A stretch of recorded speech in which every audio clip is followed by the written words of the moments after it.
Interesting. First of all, let me define why Iran is important.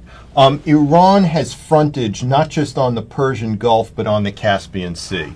On the Middle East, two, not one, main oil and natural gas areas. Secondly, Iran fronts not just the Middle East and Mesopotamia, but Central Asia as well. So Iran is really potentially a regional hegemon with influence deep into Central Asia as well as out to the Mediterranean. It is building pipelines and roads throughout the Central Asian countries. This doesn't get into the newspapers often. I absolutely agree on the fact that Iran is the regional power. Iran's real problem has been that it has constantly been denied, in its mind, its rightful place. First by the Ottomans, then by the British, now by the Americans. It has always seen itself as the legitimate dominant power in the Persian Gulf. And this was true not only under this regime, the clerical regime, but also under the Shah of Iran.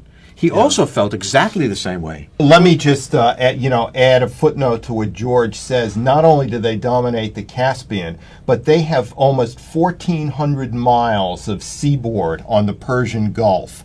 The next biggest country with a seaboard is the United Arab Emirates, which is only 700 miles. So Iran has twice as much Persian Gulf seaboard as any other country on the Gulf. And let's add to that they are the dominant power effectively in Iraq right now. Yes. If Assad survives here in Syria, as he's likely to, in my view, it's going to mean that the Iranians are going to have tremendous influence over him, and we finally extend that to Beirut, where Hezbollah is. So you have from West Afghanistan. You have the Iranian empires of old, whether Parthian or Achaemenid or whatever. You have the Mediterranean to the Indian subcontinent, almost.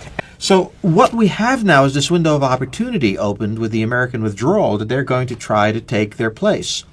And I think one of the things is not that nuclear weapons are unimportant, but first, it's not clear when they're actually going to have a weapon that can be used.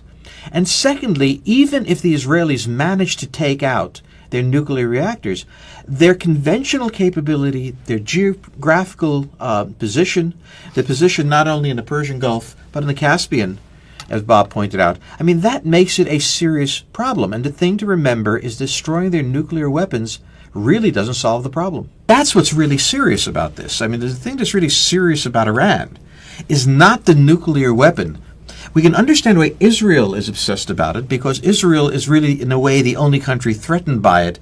If they wished, for ideological reasons, to attack Tel Aviv with a nuclear weapon, that would be devastating to Israel.